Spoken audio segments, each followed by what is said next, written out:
आज आम पणस मंजी देकी गोटे बरा तरकारी करवा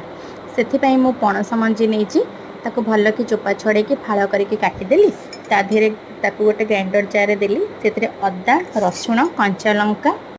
टिके लुण हलदी आ बेसन बेसन आम दौचु बाइंडिंग ताको आम गोटे भल पेस्ट तैयारी करदे तापर पेस्ट हो गला गोटे कढ़ई गोटे कप पानी देची पानी गरम हो गला से बैटर टाको आम देकरी ताको गोटे जंतुणी भाया आम तैयारी करवा तापरे से टिके सोरिष तेल देदेबा जंतुणीटा भल भाव होटा कढ़ई लगे तापर गोटे प्लेट्रे मु तेल ग्रीस करदेली से जंतुणीटा को तादेहरे देदेली दे सारापर प्लेट्रे पूरा भल भाव सेट करदेली और टिके ठंडा है पीस पीस कर काटिदेली तापर गोटे ग्राइंडर जार रे मु अदा रसुण कंचा लंका टमाटर पियाज देकी भल भाव गोटे पेस्ट तैयारी करदेली पेस्ट हो गला कढ़ई मु तेल देली तेल गरम कर सारा तादेहरे जो आम पीस पीस करके जो आम जंतनटा करथिले बराटा ताको आम भल कि छाणीबा तेल रे से सारा देखा गोल्डन ब्राउन हो गला आम ताको काढ़ीदेवा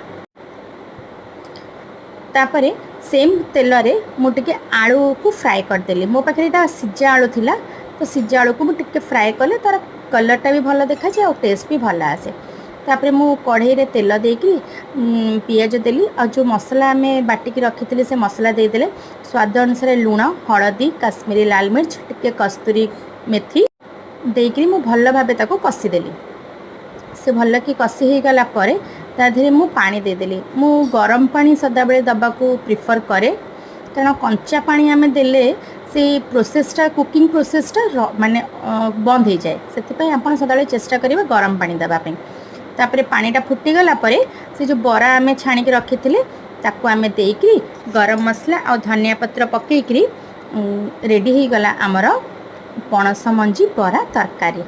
आपको गरम भात रे आउ रुटी रे भी चाहिए खाई परिबे मु किंतु एटी भात संगे खाइली बहुत ही बढ़िया लगी